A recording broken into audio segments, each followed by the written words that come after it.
이게 다 당신 때문이잖아. 똑바로 관리도 못해? 늙은이가 일도 제대로 못하면서. 그리고 손이 날아왔습니다.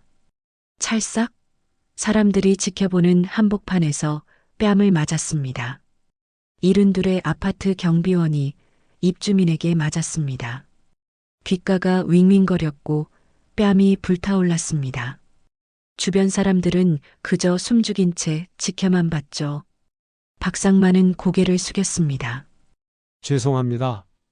단지 도와주려 했을 뿐인데 돌아온 건 폭력과 모욕이었습니다. 퇴직 마지막 날 다시 한번 들려온 냉소. 노인네 체면도 없네. 늙어서까지 이런 일이나 하고. 그날 밤 상만은 혼자 속삭였습니다. 이제 때가 됐군. 어떤 반전이 기다리고 있었을까요? 지금 바로 시작하겠습니다. 그 전에 구독과 좋아요 꼭 눌러주세요. 저희들에게 큰 힘이 됩니다. 서울 외곽의 오래된 아파트 단지는 새벽이면 고요했습니다. 가로등 불빛이 하나둘 꺼지고 동쪽 하늘이 희끄무레하게 밝아올 무렵이면 경비실 창가에 작은 불이 켜졌죠. 그 불을 켜는 사람은 박상만, 72의 노인이었습니다. 상만은 매일 새벽 5시면 어김없이 경비실에 도착했습니다. 낡은 가방을 사물함에 넣고 커피 포트에 물을 받아 올리는 게 하루의 시작이었죠. 포트에서 보글보글 물 끓는 소리가 들리면 상만은 비로소 하루가 시작됐다고 느꼈습니다. 믹스커피 한 봉지를 종이컵에 털어넣고 뜨거운 물을 붓고 나무 젓가락으로 천천히 저으며 창밖을 바라봤습니다. 아파트 단지 안뜰에는 은행나무가 서 있었습니다. 사계절 내내 그 자리를 지키는 나무였죠. 상만은 그 나무를 볼 때마다 묘한 친근함을 느꼈습니다. 자신과 비슷하다는 생각이 들었죠. 아무도 신경 쓰지 않지만 그 자리에 늘 있는 존재. 상만은 커피를 한 모금 마시고 나서 밖으로 나갔습니다. 현관앞 눈이 쌓여 있으면 비지를 했고 쓰레기 분리수거함이 어질러져 있으면 정리를 했습니다. 손이 시렸지만 장갑을 끼고 하나하나 제자리에 놓는 일은 그에게 익숙한 일상이었습니다. 6시가 되면 아파트 사람들이 하나둘 나타났습니다. 출근하는 사람들, 아침 운동을 나오는 어르신들, 학교 가는 아이들. 상만은 그들을 지나칠 때마다 공손히 허리를 숙이며 인사를 건넸습니다. 좋은 아침이세요. 좋은 하루 되세요. 대부분은 무표정하게 지나쳤습니다. 몇몇은 고개를 끄덕였지만 눈은 마주치지 않았죠. 상만은 그런 반응에 익숙했습니다. 섭섭하지 않았다면 거짓말이겠지만 그는 그저 웃으며 다음 사람에게도 같은 인사를 건넸습니다. 그는 묵묵하고 점잖은 노인이었습니다. 말수가 적었고 목소리도 크지 않았습니다. 입주민들은 그를 늘 경비실 안에 앉아 있는 사람으로만 봤습니다. 이름을 아는 사람도 거의 없었죠. 그저 경비 아저씨, 거기 계신 분 정도로만 불렸습니다. 상만은 그런 호칭에도 익숙했습니다. 사람들이 자신을 어떻게 부르든 자신의 일을 하는 것이 중요하다고 생각했으니까요. 그런데 가끔은 그 일상이 무너질 때가 있었습니다. 어느 날 오전 한 중년 여성이 경비실 문을 벌컥 열었습니다. 거기 아저씨, 택배 좀 대신 받아요. 나 지금 급해서 나가야 하거든요. 상만은 조용히 대답했습니다. 죄송하지만 그건 제 업무가 아닙니다. 택배는 집 앞에 놓아드리는데요. 여성은 짜증스럽게 말했습니다. 아니, 그럼 뭘 하러 앉아 있어요? 월급은 괜히 받나? 상만은 아무 말도 하지 못했습니다. 그저 고개를 숙이고 죄송합니다라고만 말했습니다. 이런 일은 한두 번이 아니었습니다. 어떤 날은 아이를 데리고 온 엄마가 아저씨, 우리 애 좀 봐줘요. 금방 올게요라며 아이를 맡기고 가버리기도 했습니다. 어떤 날은 취한 남자가 경비실 앞에서 고함을 지르며 문 좀 열어줘. 카드 안 찍혀. 라고 소리치기도 했죠. 상마는 매번 조용히 대응했습니다. 화를 내거나 언성을 높이지 않았습니다. 그저 최대한 공손하게, 최대한 친절하게 상황을 정리했습니다. 하지만 경비실 문을 닫고 혼자 있을 때면 상만의 마음속엔 늘 같은 생각이 맴돌았습니다. 사람은 왜 직업으로 사람을 판단할까? 그는 이 질문에 대한 답을 아직 찾지 못했습니다. 사람의 가치는 어디에 있는 걸까? 입는 옷에, 타는 차에, 사는 집에, 아니면 하는 일에? 상만은 그런 것들이 사람을 규정한다고 생각하지 않았습니다. 하지만 세상은 그렇게 돌아가지 않았죠. 저녁이 되어 상만은 경비실 의자에 앉아 창밖을 바라봤습니다. 하늘은 어두워지고 아파트 창문마다 불이 켜졌습니다. 따뜻한 저녁 식사를 하는 가족들, 텔레비전을 보며 웃는 사람들. 그들의 일상은 평범하고 소중해 보였습니다. 상만도 한때는 그런 일상을 누렸습니다. 하지만 지금은 혼자였습니다. 그래도 괜찮았습니다. 이 자리에서 하루하루를 살아가는 것만으로도 충분했으니까요. 상만은 커피포트를 끄고 경비실 문을 잠그고 집으로 향했습니다. 내일도 새벽 5시에 다시 이곳에 올 것입니다. 그날은 유난히 화창한 봄날이었습니다. 아파트 단지 안에는 개나리가 피어 있었고 바람은 따뜻했죠. 상만은 아침 일과를 마치고 경비실 앞 의자에 앉아 신문을 펼쳐 들었습니다. 요즘은 신문을 읽는 사람이 드물었지만 상만은 여전히 종이 신문을 좋아했습니다. 활자를 손으로 만지며 읽는 감촉이 좋았죠. 오전 10시쯤 이사 차량 한 대가 단지 입구로 들어왔습니다. 깔끔한 흰색 포장이사 트럭이었습니다.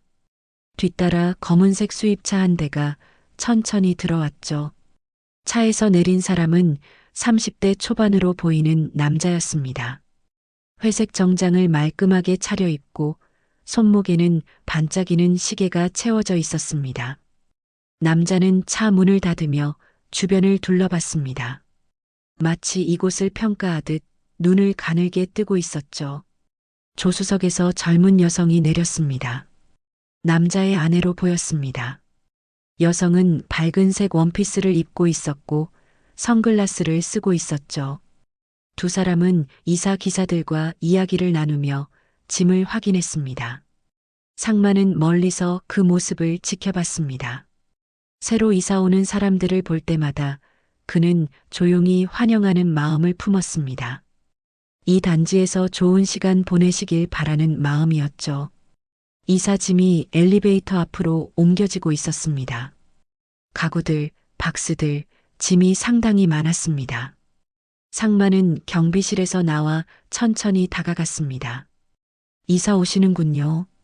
짐이 많으시네요. 천천히 올리세요. 상만은 부드럽게 말을 건넸습니다. 그리고는 자연스럽게 손을 내밀어 박스 하나를 들어 올리려 했습니다. 제가 도와드릴게요. 그 순간이었습니다. 남자가 날카로운 목소리로 말했습니다. 손대지 마세요. 상만은 깜짝 놀라 손을 멈췄습니다. 남자는 상만을 차갑게 쳐다보며 말을 이었습니다. 손자국이라도 나면 책임질 거예요? 이거 수입 가구인데. 상만은 어색하게 웃으며 손을 걷었습니다. 아, 죄송합니다. 그냥 도와드리려고요. 남자는 더 이상 상만을 보지 않았습니다. 마치 존재하지 않는 사람처럼 취급했죠. 상만은 조용히 물러났습니다. 가슴 한편이 답답했지만 표정에는 드러내지 않았습니다. 그는 다시 경비실로 돌아가려 했습니다. 그때였습니다. 단지 입구 쪽에서 택배 트럭 한 대가 빠르게 들어왔습니다. 트럭 기사는 좁은 통로를 지나려 했지만 남자의 차가 통로를 반쯤 막고 있었습니다. 트럭은 조심스럽게 지나가려 했지만 순간 핸들이 꺾이며 남자의 차 옆면을 스쳤습니다. 끼잉 마이너스 소리와 함께 작은 긁힌 자국이 생겼습니다. 남자는 그 소리를 듣고 달려왔습니다. 차 옆면을 확인하더니 얼굴이 붉게 변했습니다. 이게 뭐야? 이게... 트럭 기사는 당황하며 차에서 내렸습니다. 죄송합니다. 통로가 좁아서요. 보험 처리하겠습니다. 하지만 남자는 듣지 않았습니다. 남자는 갑자기 상만을 향해 걸어왔습니다. 이게 다 당신 때문이에요. 상만은 영문을 몰라 멈춰섰습니다. 저는 아무것도 말을 끝내기도 전에 남자가 상만의 옷깃을 움켜잡았습니다. 똑바로 관리도 못해요? 차가 들어오는데 왜 막지 않았어요? 상만은 당황했습니다. 저는 경비원이지 주차 관리를. 남자는 더 세게 옷깃을 잡아당겼습니다. 변명하지 마세요. 늙은이가 일도 제대로 못하면서. 주변 사람들이 하나둘 모여들었습니다. 이사 기사들, 지나가던 주민들 모두 이쪽을 바라봤습니다. 그리고 그 순간 믿을 수 없는 일이 일어났습니다. 남자가 손을 휘둘렀고 상만의 뺨을 때렸습니다. 찰싹. 건조한 소리가 공기를 갈랐습니다. 시간이 멈춘 것 같았습니다. 상만은 고개가 옆으로 돌아갔고 뺨에는 뜨거운 열기가 번졌습니다. 귓가가 윙윙거렸습니다. 주변 사람들은 숨을 죽였습니다. 아무도 말하지 않았습니다. 그저 충격에 빠진 얼굴로 서 있을 뿐이었죠. 상만은 천천히 고개를 들었습니다. 눈은 흔들렸지만 입술은 꽉 다물어져 있었습니다. 남자는 여전히 화가 난 표정으로 서 있었습니다. 다음부턴 똑바로 하세요. 알겠어요? 상만은 아무 말도 하지 못했습니다. 그저 고개를 끄덕였을 뿐이었습니다. 남자는 차로 돌아갔고 사람들은 서서히 흩어졌습니다. 마치 아무 일도 없었다는 듯이. 상만은 그 자리에 잠시 서 있었습니다. 다리가 떨렸습니다. 가슴이 답답했습니다. 숨쉬기가 힘들었죠. 하지만 상만은 참았습니다. 눈물이 나오려 했지만 꾹 참았습니다. 경비실로 돌아가는 발걸음은 무거웠습니다. 몸이 천근만근 무거웠고 다리는 휘청거렸습니다. 하지만 상만은 넘어지지 않았습니다. 천천히 한 걸음씩 걸어 경비실 문을 열었습니다. 그날 저녁 상만은 아무 말 없이 경비실 의자에 앉아 있었습니다. 커피포트는 꺼져 있었고 신문은 바닥에 떨어져 있었습니다. 상만은 창밖을 멍하니 바라봤습니다. 손끝이 미세하게 떨렸습니다. 뺨은 아직도 따끔거렸고 귓가는 울렸습니다. 눈가가 붉게 젖어 있었습니다. 눈물을 흘린 건지 참은 건지 알 수 없었습니다. 상만은 그저 앉아 있었습니다. 아무 생각도 하지 않으려 했지만 마음속에는 무언가가 깊이 새겨지고 있었습니다.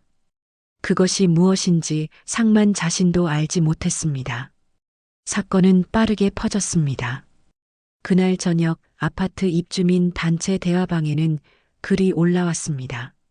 오늘 새로 이사온 집 차에 흠집 났대요. 누군가 댓글을 달았습니다.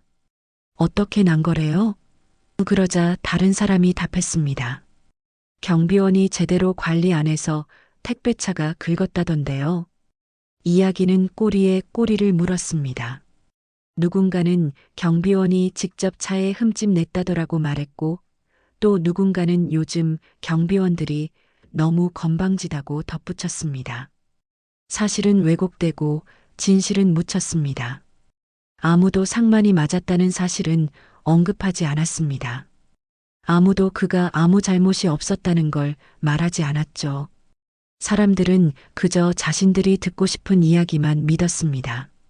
다음 날 아침 상만은 평소처럼 경비실에 출근했습니다. 하지만 분위기가 달랐습니다. 지나가는 사람들이 그를 이상하게 쳐다봤습니다. 몇몇은 수군거렸습니다. 저 사람이 그 경비원인가 봐. 나이 들어서 일도 제대로 못하나 봐. 상만은 그 시선들을 느꼈습니다. 마치 온몸에 가시가 돋친 것처럼 불편했죠. 하지만 상마는 아무렇지 않은 척했습니다. 여전히 좋은 아침입니다라고 인사했지만 돌아오는 것은 차가운 침묵뿐이었습니다. 점심때쯤 관리사무소장이 경비실로 찾아왔습니다. 50대 중반의 남자였습니다. 사무소장은 문을 열며 어색하게 웃었습니다. 박 선생님, 잠깐 이야기 좀 할까요? 상마는 의자에서 일어났습니다. 네, 말씀하세요. 사무소장은 주변을 둘러보더니 목소리를 낮췄습니다. 요즘 입주민들 사이에서 말이 좀 많아요. 어제 일 때문에요. 상마는 조용히 고개를 끄덕였습니다. 제 잘못이 아니었습니다. 저는 그냥 사무소장이 손을 들어 말을 막았습니다. 알아요, 알아요. 박 선생님 잘못이 아닌 거. 근데 뭐랄까, 분위기가 좋지 않아요. 새로 이사 온 분도 계속 항의하시고, 사무소장은 말을 아꼈지만 상마는 그 뒤에 숨은 의미를 알았습니다. 문제를 조용히 정리하고 싶다는 뜻이었죠. 사무소장은 한숨을 쉬며 말을 이었습니다. 박 선생님, 이번 달까지만 하시죠. 나이도 있으시고 사실 경비일이 쉬운 일도 아니잖아요. 서로 편하게 합시다. 그 말은 부드러웠지만 내용은 차갑고 명확했습니다. 그만두라는 것이었습니다. 상마는 입술을 깨물었습니다. 항변하고 싶었습니다. 자신은 잘못한 게 없다고, 오히려 폭행을 당했다고 말하고 싶었죠. 하지만 입이 떨어지지 않았습니다. 말해봤자 달라질 게 없다는 걸 알았으니까요. 상마는 천천히 고개를 끄덕였습니다. 알겠습니다. 목소리는 낮고 잠겨 있었습니다. 사무소장은 안도하는 표정을 지었습니다. 잘 생각하셨어요.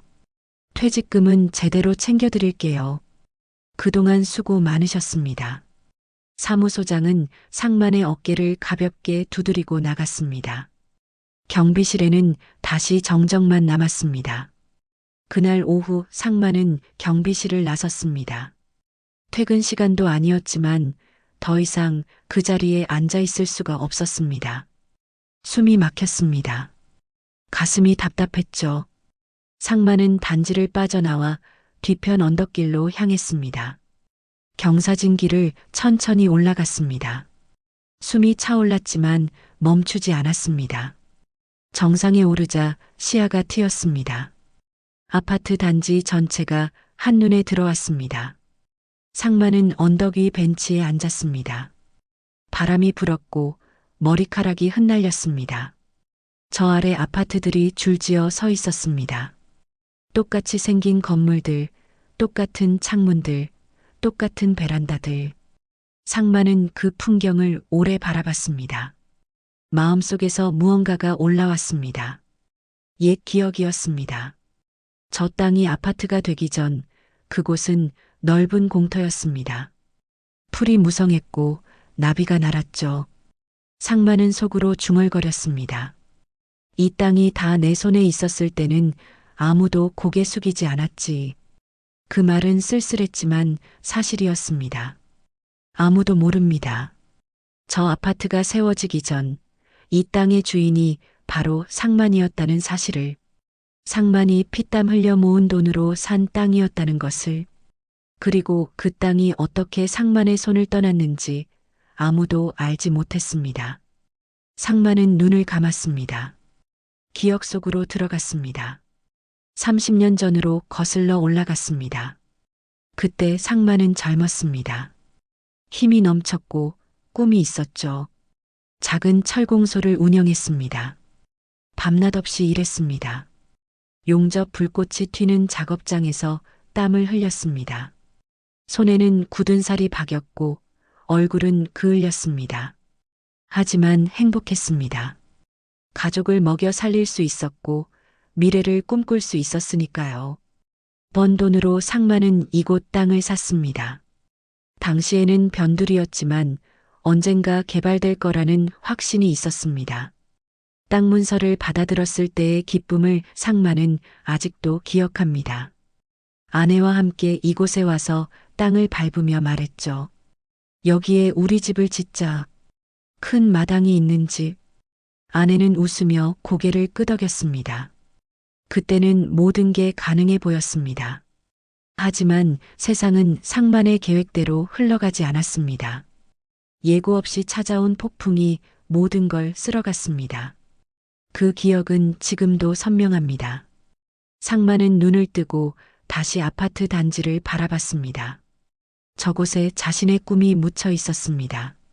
저곳에 자신의 과거가 잠들어 있었죠. 상만은 천천히 일어섰습니다. 무릎이 시큰거렸지만 참았습니다. 언덕을 내려가는 발걸음은 무거웠습니다. 하지만 상만은 멈추지 않았습니다. 한 걸음씩 내딛었습니다. 앞으로 나아갔습니다. 30년 전 상만은 지금과 전혀 다른 사람이었습니다. 39의 나이 한창 때였죠. 키는 크지 않았지만 어깨가 넓었고 손은 크고 단단했습니다. 매일 아침 6시면 철공소 문을 열었습니다. 작은 공장이었지만 상만에게는 세상 전부였습니다. 용접기 소리, 쇠 부딪히는 소리, 기계 돌아가는 소리. 그 소음들이 상만에게는 희망의 소리였습니다. 상만의 철공소는 건물 철골 부품을 만드는 곳이었습니다. 대형 건설사에 납품했죠. 일이 많았고 직원도 7명이나 됐습니다. 상만은 직원들과 함께 새벽부터 밤까지 일했습니다. 용접 불꽃이 튈 때마다 얼굴에 땀이 흘렀습니다. 여름엔 작업장이 찜통 같았고 겨울엔 칼바람이 불어왔습니다. 하지만 상만은 불평하지 않았습니다. 일하는 게 좋았습니다. 무언가를 만들어내는 게 뿌듯했죠. 번 돈은 모았습니다. 한 푼, 두 푼 차곡차곡 모았습니다. 상만의 꿈은 명확했습니다. 땅을 사는 것이었습니다. 언젠가 개발될 땅, 미래가 있는 땅을 사고 싶었죠. 그래서 지금 이곳, 서울 외곽의 이 땅을 발견했을 때 상만은 확신했습니다. 이곳이다. 당시에는 아무것도 없는 공터였습니다. 풀만 무성했고 간간히 토끼가 뛰어다녔죠. 하지만 상만은 이곳의 가능성을 봤습니다. 땅을 사던 날을 상만은 잊을 수 없습니다. 부동산 중개사무소에서 계약서에 도장을 찍었습니다. 손이 떨렸습니다. 기쁨과 떨림이 뒤섞인 순간이었죠. 집으로 돌아와 아내에게 말했습니다. 여보, 땅 샀어. 우리 땅. 아내는 놀라 눈을 크게 떴습니다. 정말요? 어디요? 상만은 웃으며 대답했습니다. 서울 외곽이야. 지금은 변두리지만 곧 발전할 거야. 그때 우리 큰 집 짓자. 주말이면 상만은 아내와 함께 그 땅을 찾아갔습니다. 풀밭에 앉아 도시락을 먹었습니다. 아내가 말했습니다. 여기에 집을 지으면 마당에 감나무를 심고 싶어요. 상만은 고개를 끄덕였습니다. 그래, 감나무도 심고 장독대도 놓자. 아이들 뛰어놀 수 있게 평상도 만들고. 두 사람은 상상 속 집을 그렸습니다. 행복한 상상이었습니다. 미래는 밝아 보였죠. 하지만 운명은 잔인했습니다. 97년 외환위기가 왔습니다. 처음엔 뉴스에서 나오는 먼 나라 이야기 같았습니다. 하지만 곧 현실이 됐죠. 건설사들이 부도를 냈습니다. 납품 대금이 끊겼습니다. 상만의 철공소도 타격을 받았습니다. 자재비를 내야 하는데 들어올 돈이 없었습니다. 직원들 월급도 밀렸습니다. 상만은 은행에 대출을 받았습니다. 땅을 담보로 잡았죠. 조금만 버티면 괜찮아질 거야. 하지만 상황은 나아지지 않았습니다. 오히려 악화됐습니다. 거래처가 하나둘 문을 닫았습니다. 주문이 끊겼습니다. 철공소는 텅 비었고 기계는 멈췄습니다. 상만은 밤잠을 이룰 수 없었습니다. 천장을 바라보며 밤을 지새웠습니다. 옆에서 아내도 잠들지 못하고 눈물을 훔쳤습니다. 두 사람은 말없이 손을 맞잡았습니다. 그게 유일한 위로였습니다. 결국 철공소는 부도를 냈습니다.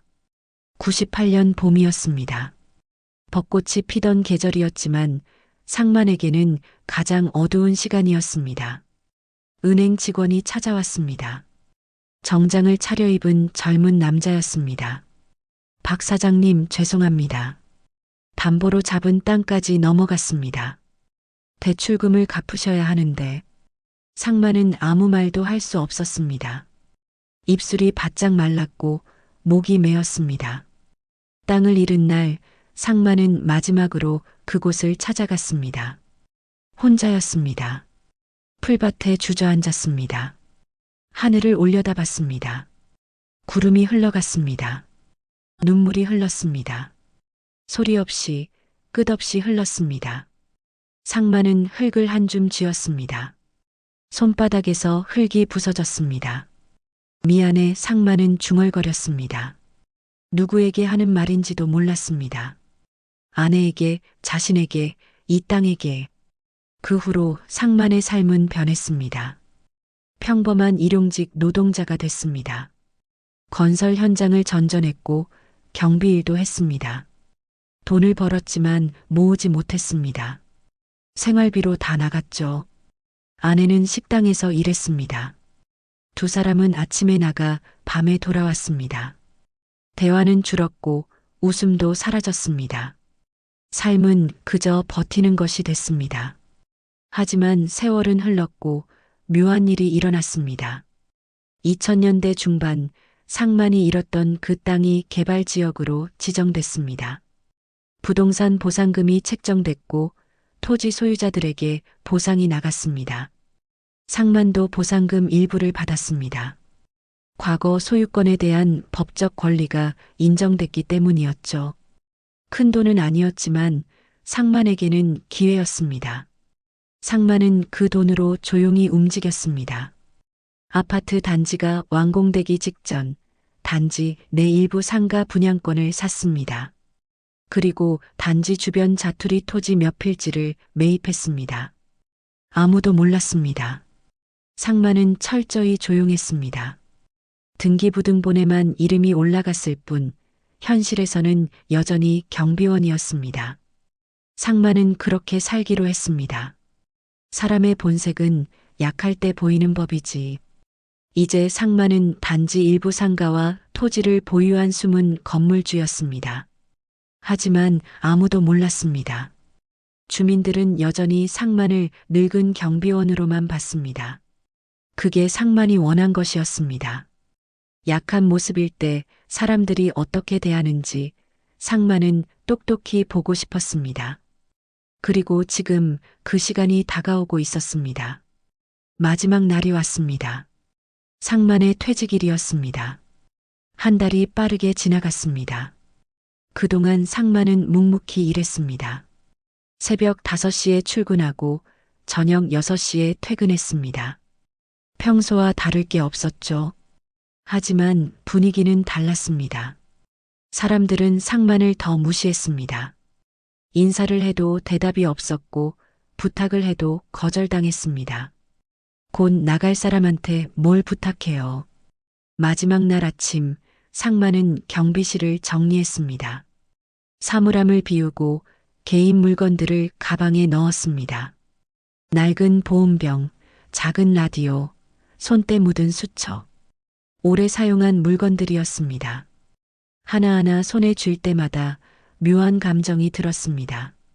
아쉬움인지 안도인지 알 수 없었죠. 상만은 경비실을 둘러봤습니다. 이 작은 공간에서 5년을 보냈습니다. 추운 겨울도 더운 여름도 이곳에서 견뎠습니다. 오전 10시쯤 관리사무소에 들러 마지막 정산을 받았습니다. 직원이 봉투를 건넸습니다. 수고하셨습니다. 말은 공손했지만 눈빛은 차갑고 무관심했습니다. 상만은 봉투를 받아들었습니다. 감사합니다. 더 할 말이 없었습니다. 직원도 마찬가지였습니다. 상만은 사무소를 나왔습니다. 복도는 조용했습니다. 발소리만 울렸죠. 사무소 앞 로비에 나왔을 때였습니다. 누군가 서 있었습니다. 한 달 전 상만을 때렸던 그 남자였습니다. 정장 차림이었고 출근하는 길인 듯 서류 가방을 들고 있었습니다. 남자는 상만을 보더니 눈썹을 찌푸렸습니다. 마치 불쾌한 것을 본 표정이었죠. 상만은 고개를 숙이고 지나가려 했습니다. 하지만 남자가 말했습니다. 이 사람 아직도 안 나갔어요? 남자는 관리사무소 쪽을 보며 큰 목소리로 말했습니다. 사무소 직원이 나왔습니다. 오늘이 마지막 날입니다. 곧 나가십니다. 남자는 불만스러운 표정을 지었습니다. 빨리 처리하세요. 불쾌해서 못 살겠네. 그 말은 마치 상만이 사물인 양, 쓰레기인 양 취급하는 말투였습니다. 상만은 가슴이 답답했지만 참았습니다. 이제 곧 끝날 일이었으니까요. 상만은 조용히 모자를 벗었습니다. 경비 모자였습니다. 5년 동안 썼던 모자였죠. 손에 쥔 모자가 무겁게 느껴졌습니다. 상만은 남자를 향해 고개를 숙였습니다. 이제 갑니다. 그동안 고생 많으셨습니다. 목소리는 낮고 차분했습니다. 떨림도 화도 없었습니다. 그저 담담한 인사였죠. 상만은 허리를 깊이 숙였습니다. 예의를 갖췄습니다. 마지막까지 품위를 지키려 했습니다. 하지만 남자는 달랐습니다. 남자는 냉소를 지었습니다. 비웃는 표정이었죠. 노인네 체면도 없네. 남자의 목소리는 차갑고 날카로웠습니다. 늙어서까지 이런 일이나 하고. 쯧쯧. 그 말은 칼처럼 상만의 가슴을 찔렀습니다. 주변 사람들이 쳐다봤습니다. 로비를 지나가던 주민들, 사무소 직원들 모두 이쪽을 봤습니다. 침묵이 흘렀습니다. 누구도 말리지 않았습니다. 누구도 상만을 감싸지 않았습니다. 상만은 천천히 고개를 들었습니다. 남자를 똑바로 봤습니다. 두 사람의 눈이 마주쳤습니다. 남자는 여전히 비웃는 표정이었습니다. 하지만 상만의 눈에는 무언가 다른 것이 담겨 있었습니다. 깊고 고요한 무언가였죠. 말로 표현할 수 없는 감정이었습니다. 상만은 입을 열었습니다. 감사합니다. 그게 다였습니다. 더 이상 할 말이 없었습니다. 상만은 모자를 다시 쓰고 가방을 들고 천천히 걸어 나갔습니다. 로비를 빠져나와 단지 입구로 향했습니다. 봄바람이 불었습니다. 따뜻한 바람이었지만 상만의 마음은 차가웠습니다. 입구 게이트를 나서며 뒤를 돌아봤습니다. 아파트 건물들이 서 있었습니다. 높고 단단해 보였습니다. 상만은 그 풍경을 오래 바라봤습니다. 무슨 생각을 하는지 알 수 없는 표정이었습니다. 그리고는 돌아서서 걸어갔습니다. 집으로 가는 길은 멀게 느껴졌습니다. 버스를 타고 지하철을 갈아타고 다시 버스를 탔습니다. 창밖으로 풍경이 지나갔습니다. 사람들이 바쁘게 걸었고 차들이 달렸고 세상은 평소와 다름없이 돌아갔습니다. 하지만 상만의 세계는 조용히 무너지고 있었습니다. 아니, 어쩌면 다시 쌓이고 있었는지도 모릅니다. 집에 도착했습니다. 작은 원룸이었습니다. 깨끗하지만 소박한 공간이었죠. 상만은 신발을 벗고 들어갔습니다. 가방을 내려놓고 소파에 앉았습니다. 한참을 그대로 앉아 있었습니다. 창밖으로 해가 기울었습니다.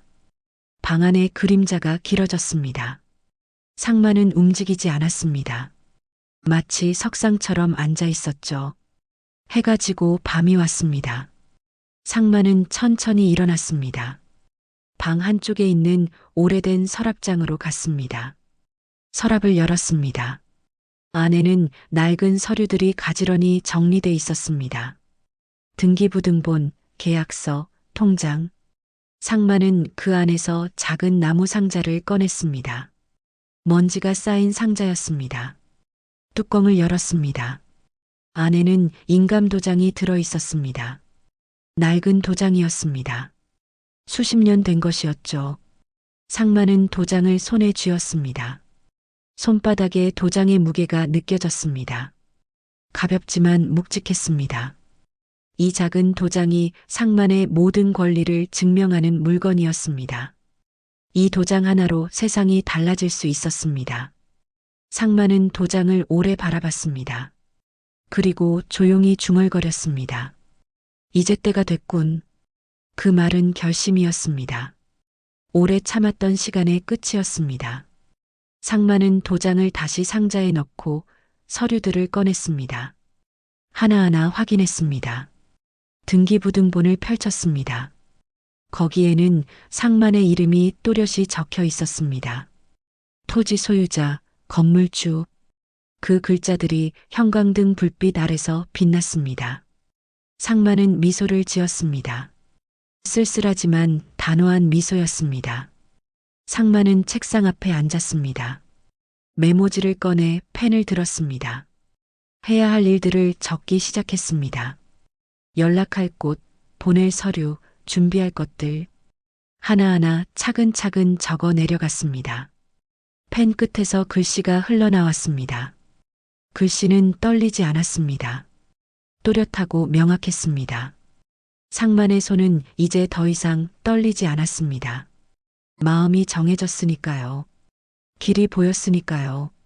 밤은 깊어갔습니다. 상만은 여전히 책상 앞에 앉아 있었습니다. 창밖으로 도시의 불빛이 반짝였습니다. 멀리서 차 소리가 들렸습니다.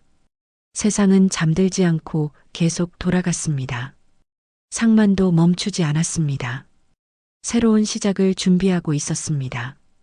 아니, 정확히 말하면 오래된 진실을 드러낼 준비를 하고 있었습니다.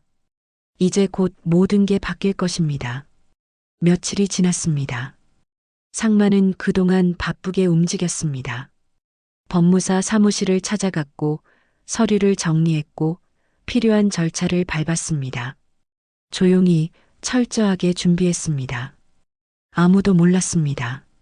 상만이 무엇을 하는지, 무슨 계획을 세우는지. 상만은 혼자 모든 것을 처리했습니다. 오랜 세월 혼자 살아온 사람답게 익숙한 일이었죠. 어느 화요일 오전이었습니다. 아파트 관리사무소에 등기우편 한 통이 도착했습니다. 두툼한 서류 봉투였습니다. 발신인은 법무법인이었고 수신인은 아파트 관리사무소장이었습니다. 직원이 봉투를 받아 소장 책상 위에 올려놓았습니다. 소장님, 등기우편 왔습니다.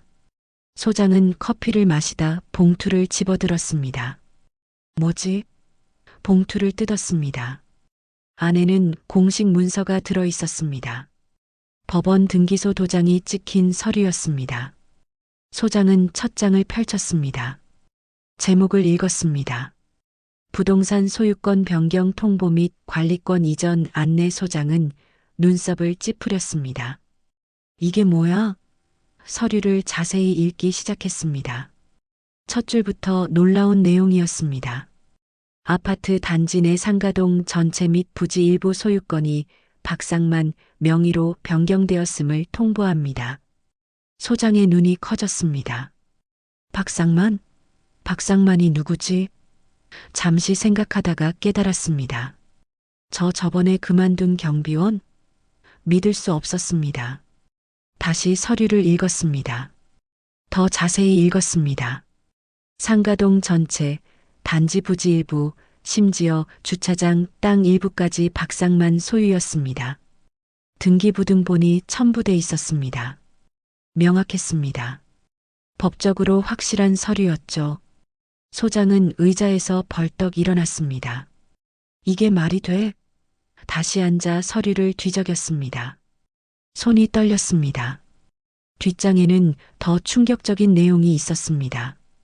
상만이 이 단지가 세워지기 전 원토지 소유자였다는 사실, 외환위기로 토지를 잃었지만 보상금으로 일부 권리를 되찾았다는 내용, 그리고 몇 년 전부터 조용히 단지 내 부동산을 매입했다는 사실까지.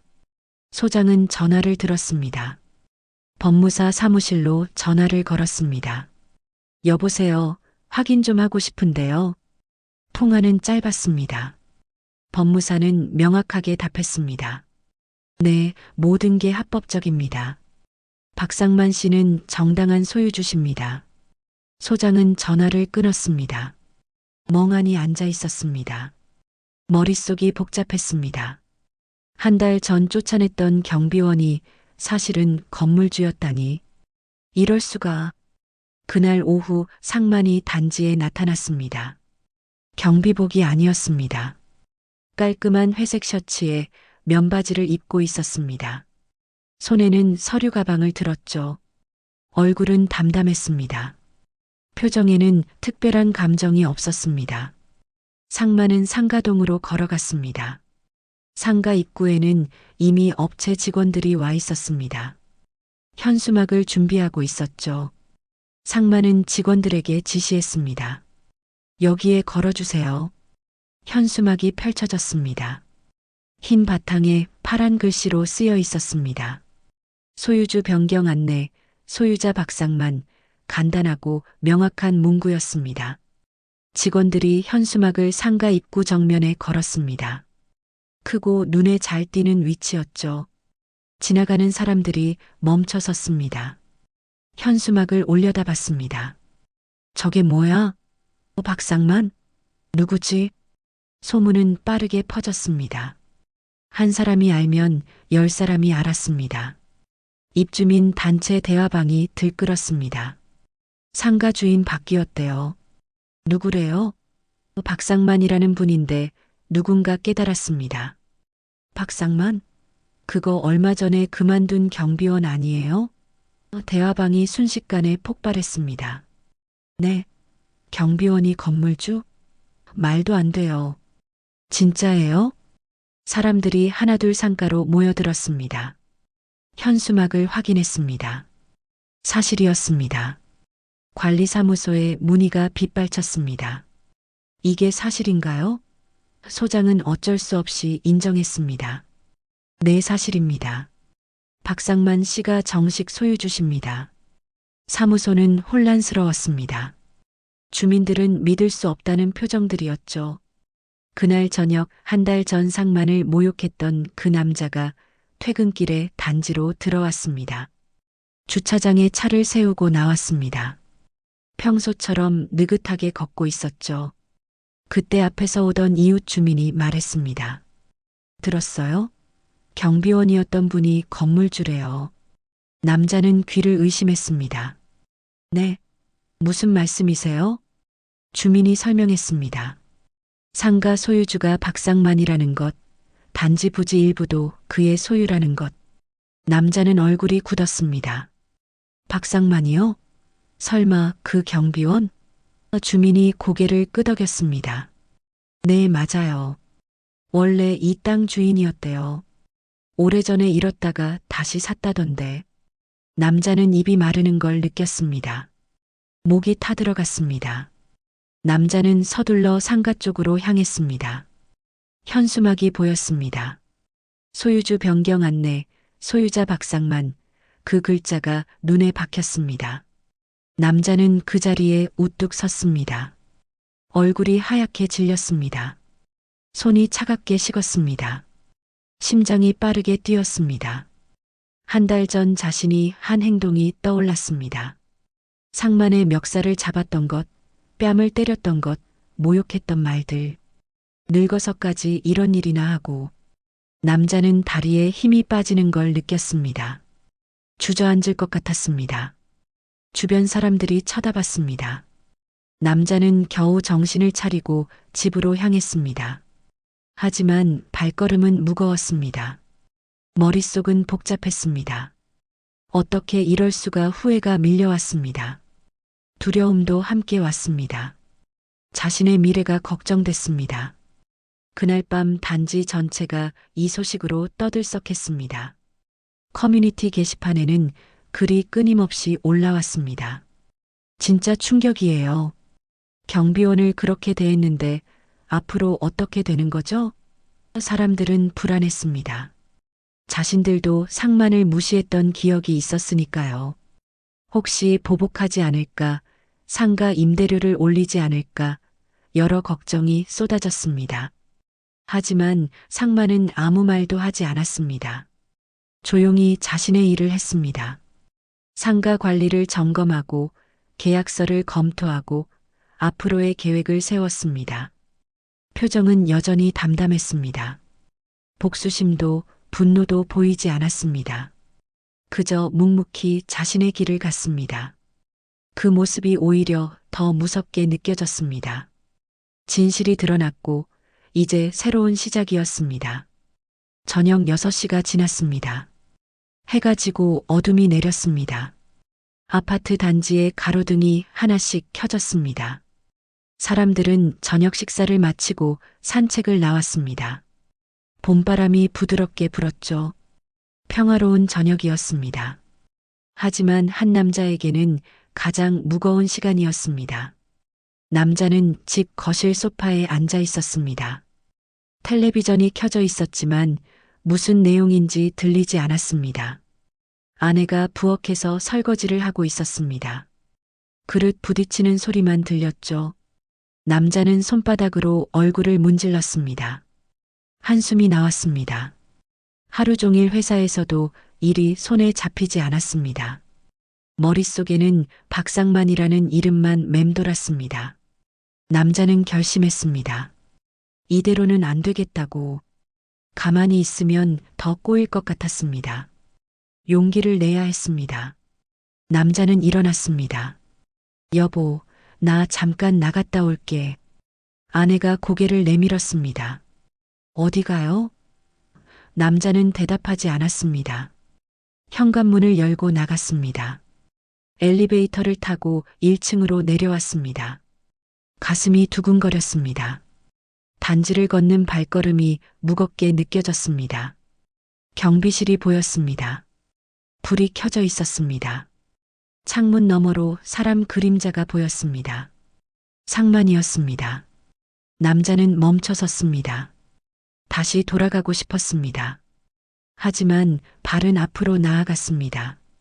경비실 문 앞에 섰습니다. 손을 들어 문을 두드렸습니다. 똑똑. 작은 소리였지만 또렷하게 들렸습니다. 문이 열렸습니다. 상만이 서 있었습니다. 회색 셔츠 차림이었습니다. 표정은 담담했습니다.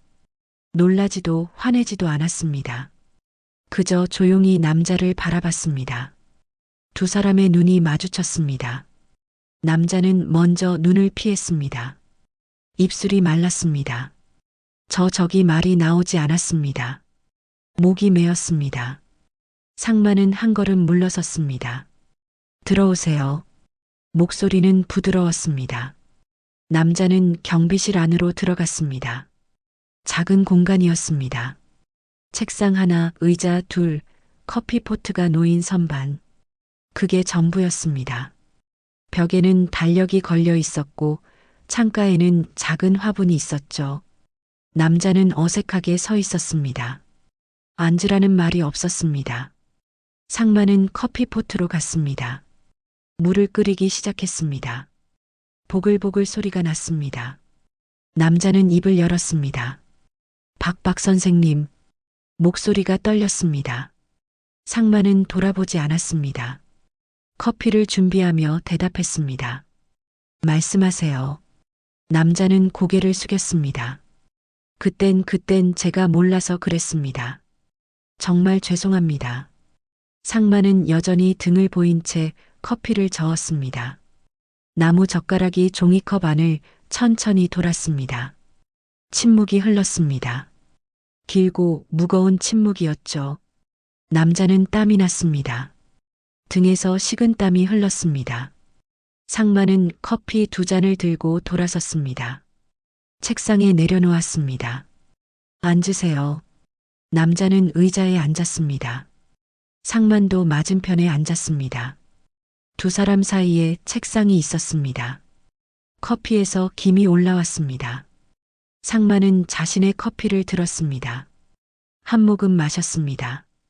그리고 천천히 입을 열었습니다. 사람을 몰라봤다. 그 말은 이해하겠소. 상만의 목소리는 낮았지만 또렷했습니다. 누가 경비원을 건물주라고 생각하겠습니까? 그건 당연합니다. 남자는 고개를 들었습니다.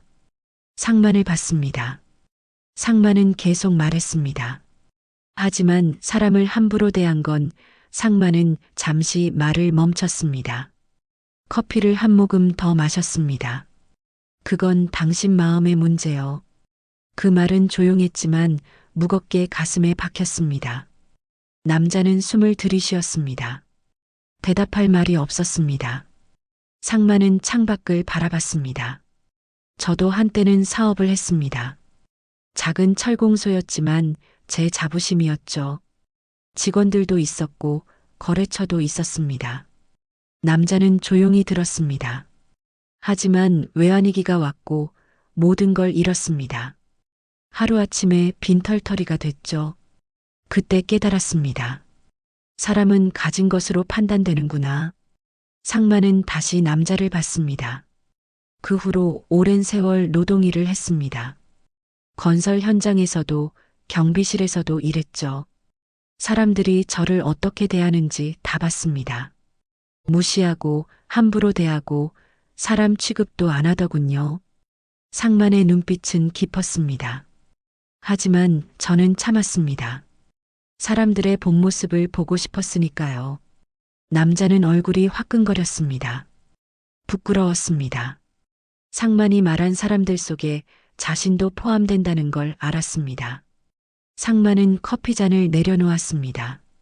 당신만 그런 게 아닙니다. 많은 사람이 그랬습니다. 하지만 당신은 선을 넘었습니다. 손을 올렸죠. 남자는 고개를 더 숙였습니다. 얼굴을 들 수가 없었습니다. 상만은 한숨을 쉬었습니다. 저는 복수하고 싶지 않습니다. 당신을 괴롭히고 싶지도 않습니다. 남자는 고개를 들었습니다. 상만은 조용히 미소 지었습니다. 다만 깨달았으면 합니다. 사람의 높낮이는 직업이 아니라 마음이 정하는 거요. 그 말은 부드럽지만 단호했습니다. 진실이 담겨 있었습니다. 남자는 눈물이 나올 것 같았습니다. 목이 메었습니다. 정말 죄송합니다. 변명의 여지가 없습니다. 목소리가 떨렸습니다. 제가 잘못했습니다. 용서해 주십시오. 상만은 남자를 오래 바라봤습니다. 그리고 고개를 끄덕였습니다. 용서합니다. 하지만 잊지는 마세요. 당신이 한 행동을. 경비실 안에는 커피 향이 가득했습니다. 따뜻하고 구수한 냄새였습니다. 창밖으로 밤바람이 불었습니다. 나뭇잎이 흔들렸습니다. 세상은 조용했습니다. 상만은 책상 위 커피잔을 남자 쪽으로 밀었습니다. 드세요. 식기 전에. 남자는 떨리는 손으로 커피잔을 들었습니다. 따뜻했습니다. 한 모금 마셨습니다. 쓰면서도 달았습니다. 상만은 말했습니다. 이제 사람답게 삽시다. 그 말은 명령이 아니었습니다. 부탁이었습니다. 아니, 제안이었습니다. 함께 더 나은 사람이 되자는 뜻이었죠.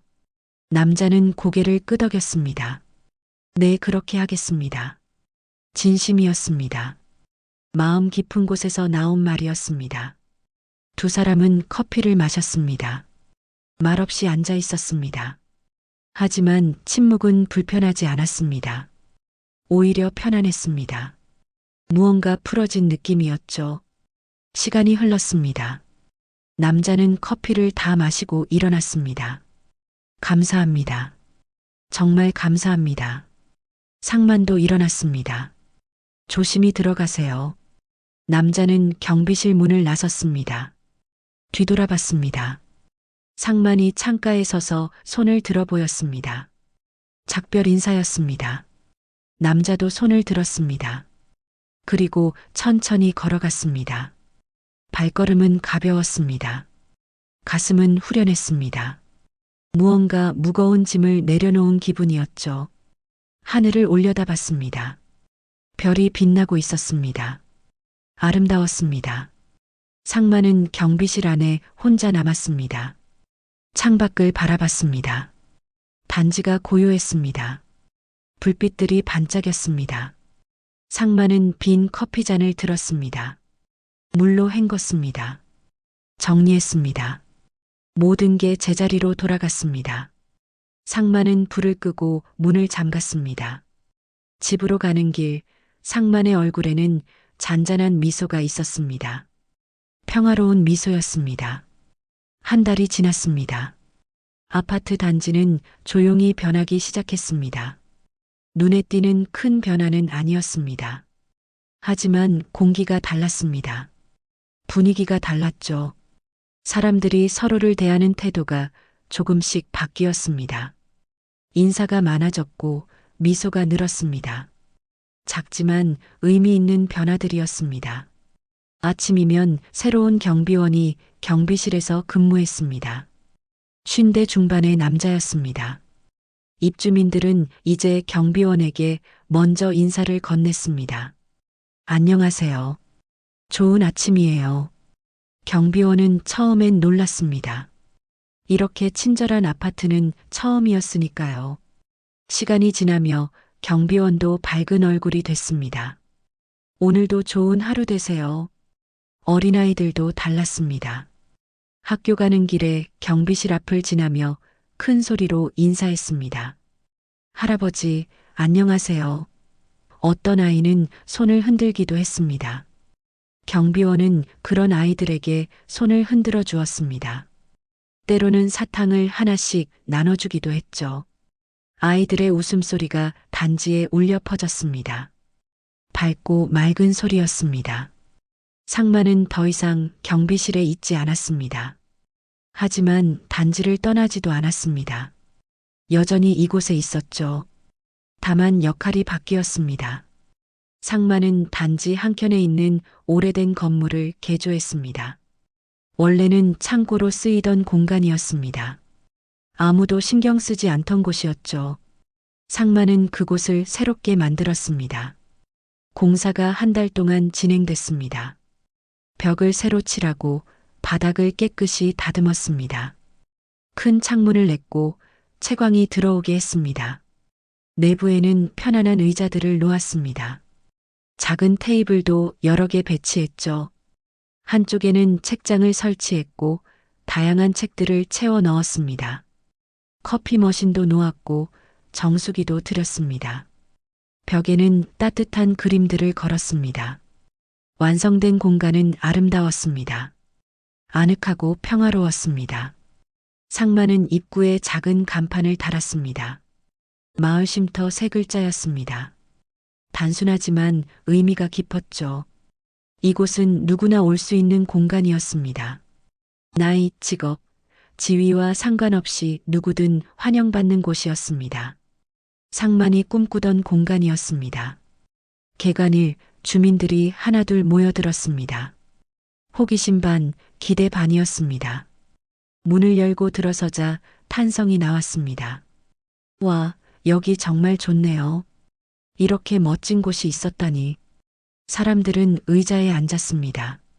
창밖을 바라보며 커피를 마셨습니다. 책을 펼쳐 읽었습니다. 이웃과 조용히 이야기를 나눴습니다. 상마는 입구에서 사람들을 맞이했습니다. 경비복이 아니었습니다. 깔끔한 하늘색 셔츠에 베이지색 면바지를 입고 있었습니다. 옷차림은 단정했지만 격식을 차리지 않았습니다. 편안해 보였죠? 얼굴에는 잔잔한 미소가 있었습니다.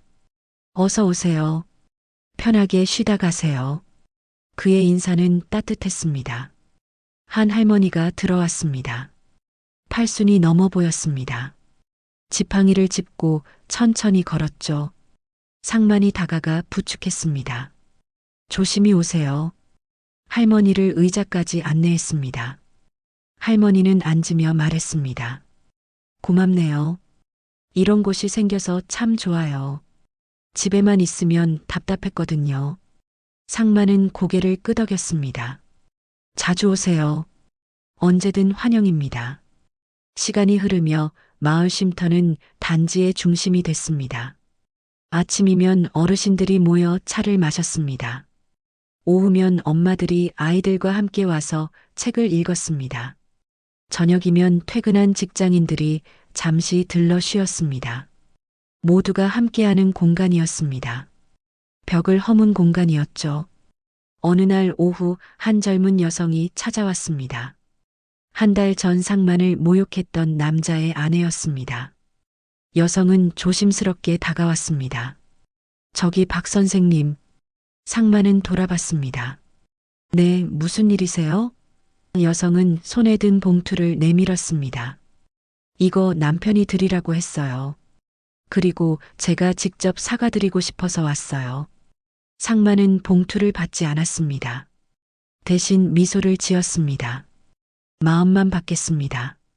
이미 남편분과 이야기 나눴습니다. 다 지난 일이에요. 여성의 눈가가 붉어졌습니다. 정말 죄송했어요. 저도 그날 현장에 있었는데 막지 못했어요. 상만은 고개를 저었습니다. 괜찮습니다. 이제 앞을 봅시다.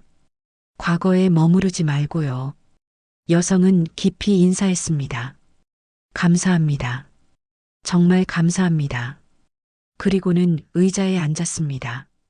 다른 주민들과 자연스럽게 어울렸습니다. 웃음소리가 들렸습니다. 대화 소리가 들렸습니다.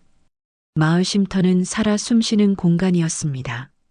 한 달 후 마을 쉼터에서 작은 모임이 열렸습니다. 주민들이 자발적으로 만든 독서 모임이었습니다. 15명 정도가 모였습니다. 나이도 직업도 다양했습니다.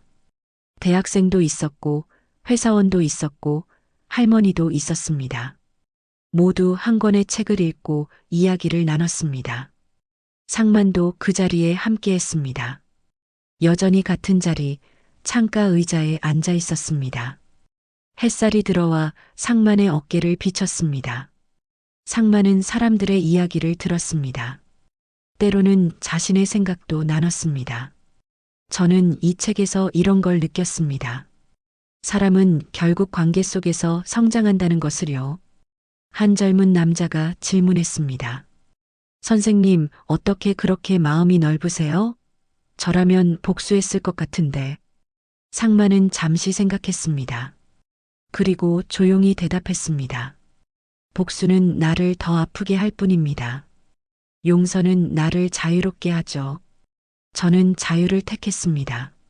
사람들은 고개를 끄덕였습니다. 깊이 공감했습니다. 모임이 끝나고 사람들이 하나둘 떠났습니다. 상만은 홀로 남아 정리를 했습니다.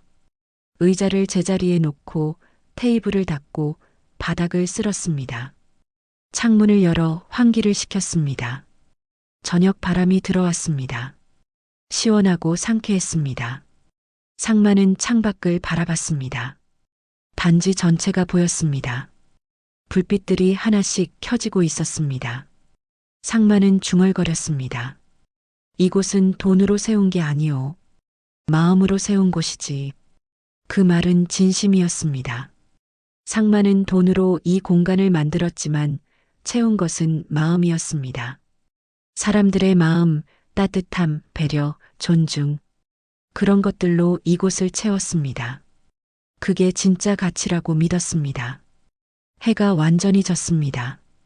밤하늘에 별이 떴습니다. 상만은 마을 쉼터 불을 끄고 문을 잠갔습니다. 천천히 걸어 집으로 향했습니다.